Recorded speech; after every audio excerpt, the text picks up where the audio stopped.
been blessed to know the kids from the beginning and since they were babies till now. It's just heartbreaking. They were very good in helping the community, and They were a wonderful family. We felt like they were part of our family. Picture a loving husband and wife, both with great jobs, raising 3 happy children in the serene green fields of rural Ohio. What's the first thing that comes to mind? Joy, wholesomeness, the American dream? That's probably what most people thought of when they saw the Dunham family. But they were wrong. Beneath the picture-perfect facade of middle America they represented, Jason and Melissa Dunham hid a nightmarish darkness that would shake their peaceful community to its core. This is the story of their horrific end, an end that came at the hands of the man that was supposed to protect them. This is the story of the haunting final days of the Dunham family and the brutal quintuple homicide that investigators struggle to wrap their heads around to this very day. Stay tuned while we unpack this spine-chilling tale. Melissa Dunham was the dictionary definition of a corn-fed, heartland-grown Ohio girl. Born and raised in the Buckeye State, she enjoyed a healthy upbringing with loving parents that gave her everything she wanted. A talented student, Melissa went on to get her MBA from Kent State, followed by yet another master's degree in taxation from the University of Akron.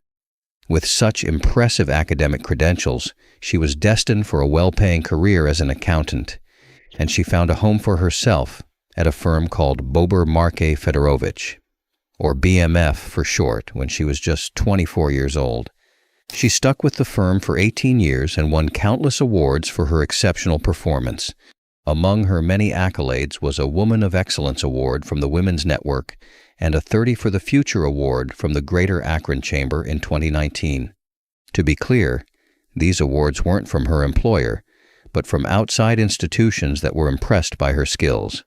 In June of 2023, just 2 months before her demise, the now 42-year-old Melissa was made partner at the company.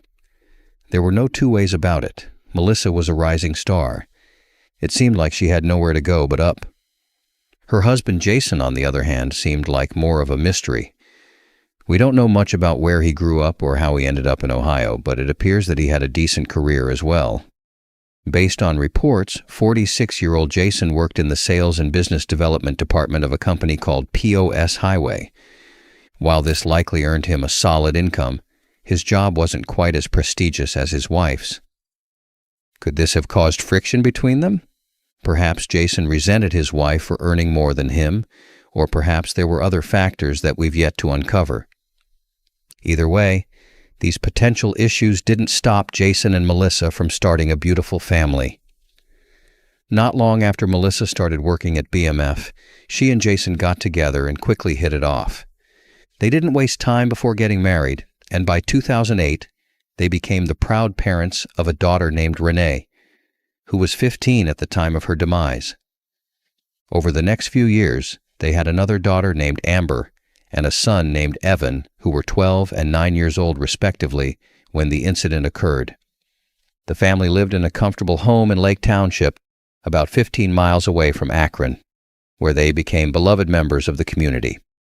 All the children were known for being sporty and outgoing, with Renee and Amber participating in the Girl Scouts, and Evan joining the Boy Scouts at a young age. Melissa was heavily involved in these activities too, often encouraging the girls to sell cookies for the Girl Scouts and write thank you letters to people that bought a box. Much like their mother, the children were overachievers at school. Both Renee and Amber were part of the school band, with Amber showing considerable talent in cross-country events as well. But outside of their accomplishments, each child had a distinct personality. Everyone could see them becoming their true selves as they grew up. Renee, a tomboy who loved working with her hands, could often be found outside doing yard work. Her mother never had to ask her to rake the leaves. That was just something Renee enjoyed doing. As for Amber, she was about as girly as a girl could be, often showing a generous streak that made her a neighborhood darling. According to witness statements, she loved baking and would regularly make treats for her neighbors. Evan, the youngest, had recently found a passion for Legos, suggesting that he liked building things and solving puzzles. On top of that, he was apparently able to solve a Rubik's Cube in under 2 minutes, which further shows how highly intelligent he was at such a young age. The children also seemed to have a great relationship with each other, frequently playing video games together or running around outside with their 2 dogs. Each member of the family was like the piece of a puzzle that was meant to fit together, except for Jason. Jason was always a bit of a mystery, even to his neighbors. One member of the community, Rebecca Gyoker, stated that she often met with Melissa and always enjoyed her company. But despite living close by for years, she'd never met Jason even once. Of course, there were some neighbors that had interacted with the Dunham patriarch, like Edmund and Denise Gadzako, who lived right next door. There were some signs that Jason was a decent person, at least according to the Gadzakos. He'd helped them put a basketball hoop up, and whenever they saw him with the children, it seemed like they got along fairly well. But with that said, Denise has also spoken out about how controlling Jason could be. Though she hasn't gone into detail about his behavior, there's a lot that we can guess, based on what eventually happened. One can speculate that Jason was a man with a very short temper. What he said was final, and any arguments would lead to him flying off the handle. The children seemed well adjusted despite this, and he wasn't able to hold Melissa back in her career. But the seeds of what was to come had already been planted. The odd thing is, local police hadn't received any domestic dispute reports from the Dunhams until that fateful day when they all lost their lives. Could the family have been keeping something from the community? Were either of the parents having an affair? There's also a chance that the children were causing friction, especially considering that Amber and Renee were entering a rebellious age. Whatever the case may be, something strange started happening in late August. As the summer of 2023 started to draw to a close, neighbors noticed that the children weren't coming out to play as much. Before this, they were practically always outdoors riding their bikes and playing fetch with the dogs. Though they also loved to play video games, all 3 children were known for being active, so barely a day went by that the neighbors didn't see them. They also happened to be a part of Rebecca Gyoker's morning routine, with the neighbor reporting that they always waved to her while walking to their bus stop. All of a sudden, those smiles were nowhere to be found, and their outdoor play sessions basically came to a halt. The Gadzakos saw the children often, since they usually came over to play with their grandchildren. These visits had also stopped over the past few days, and the colorful cupcakes Amber used to bring over were curiously absent too. Where were these children all of a sudden? Did something happen that made them want to stay indoors? Based on what we know about the father, it's possible that Jason wasn't allowing them to go outside anymore. Why he'd impose such a restriction is anybody's guess, but some have theorized that he was already entering a homicidal state of mind. Tensions were rising in the Dunham household, and nobody in the area knew what was about to happen. On the 23rd of August, something extremely unusual happened. Melissa failed to show up for work. This was a woman that prided herself on her punctuality and work ethic. She never took unannounced days off, so this behavior raised some suspicion with her co-workers and superiors. They didn't make much of it, though, possibly assuming that Melissa was down with a cold. After an 18-year spotless record, they must have figured that she deserved to just take a day to herself for a change. But when Melissa didn't show up the next day as well, mental alarm bells started going off. She wasn't answering her phone, she wasn't responding to texts, and no one had any idea where she could be. With so many unanswered questions, her co-workers decided it was time to call the police. What they'd find at the Dunham residence would haunt them for the rest of their lives. At 7:30 p.m. on August 24th, police arrived at the Dunham family home on Carnation Avenue and found Jason and Melissa's cars present outside. They clearly hadn't gone anywhere, so why weren't they answering the phone? What's more, what appeared to be days' worth of mail had piled up outside their home. Packages were strewn across the lawn, letters were lying in piles, and overall it seemed like the Dunhams had been away for a while. And yet their cars were right outside. Something was wrong, and the police needed to find out what. The door was locked, so police requested the help of Edmund Gadzako to gain entry. Once they made their way inside, they were overcome by the stench of rotting flesh. As the police moved in, they eventually came across 5 bodies that were pumped full of bullets. These bodies belonged to the Dunham family, and from the looks of things, they'd been dead for at least 2 days. It took the police 2 hours to enter the home. After making the discovery, they officially declared them dead at 9:52 p.m. and started an investigation. They found no signs of broken entry, and the only weapon on the scene belonged to the Dunhams themselves. It turned out that both Melissa and Jason had concealed carry permits, so there was no chance that someone else had brought the firearm into their home. Further investigation revealed no signs of foul play, so the police were left with only one conclusion. This was a case of a domestic dispute gone wrong. Police theorized that Jason and Melissa had gotten into an argument that turned violent, and once the gun was brought out, there was no turning back. Police acknowledged that the homicides were committed with a handgun, and there was no question about who had pulled the trigger. If the testimony of the neighbors was anything to go by, Jason's temper had gotten the better of him. This meant that he'd not only gunned down his wife, but his own children as well. Following this, he turned the gun on himself and pulled the trigger. The only question was, why?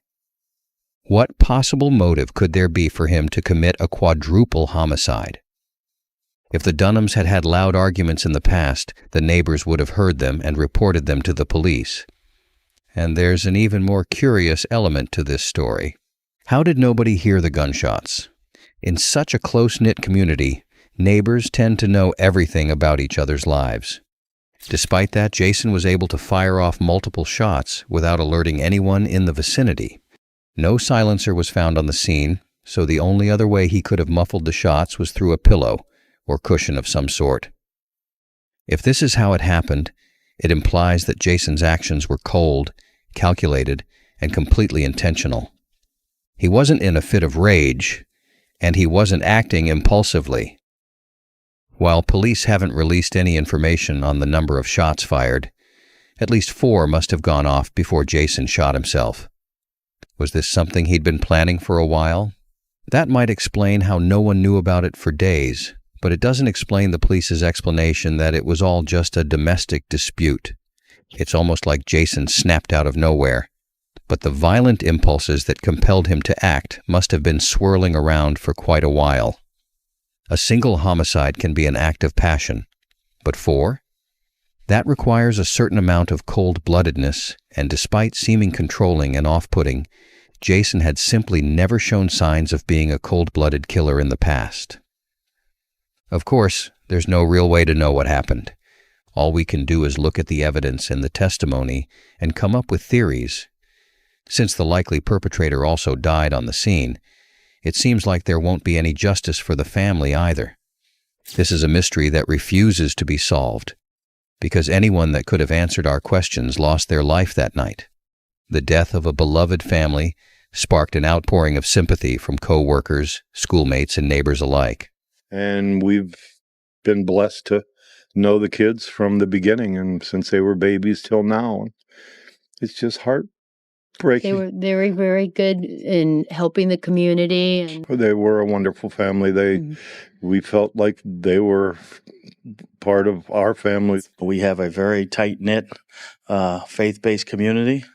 We're going to lean on that and lean on our folks to love on one another and take care of each other. While giving an interview on the subject, Edmund Gadzako nearly broke down into tears while talking about the children. He'd seen them grown up. He'd watched the entire family come into being ever since the Dunhams moved in next door 18 years ago. At the start of the summer, they'd even played a baseball game together in their front yard, with Jason acting perfectly normal at the time.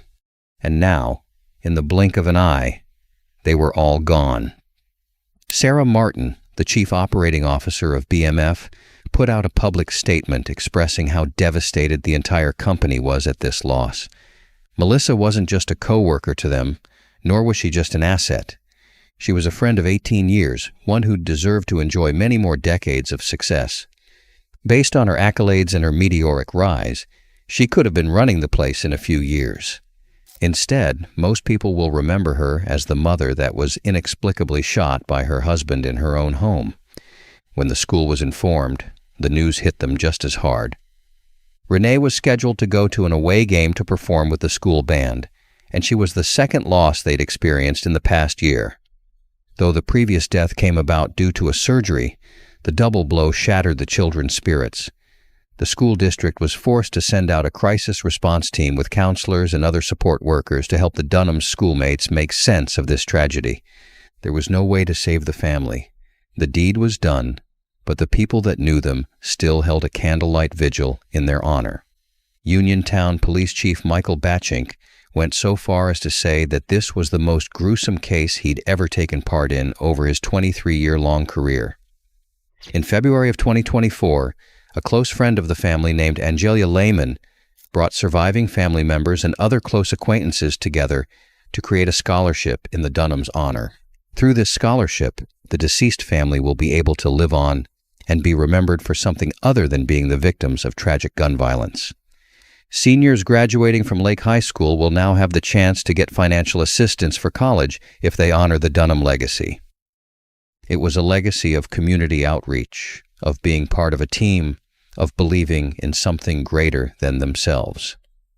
The best way this can be summed up is through a video Melissa recorded for the Greater Akron Chamber. In the clip, she talks about how much she loves being a part of Lake Township. She talks about how the local school challenges her children and how, despite being a small community, it provides countless opportunities for people that want to live there.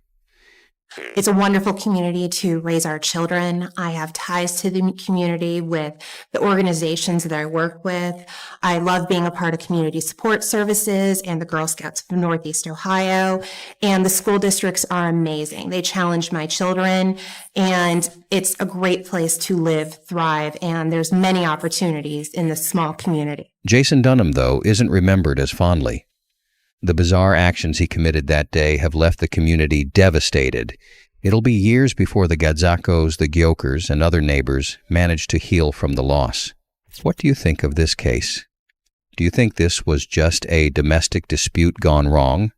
Or did Jason have darker intentions that no one knew about? Share your thoughts in the comments below. If you want more videos like this, please be sure to like the video, subscribe, and hit the notification bell so you don't miss out on more true crime videos. Take care and see you in the next one.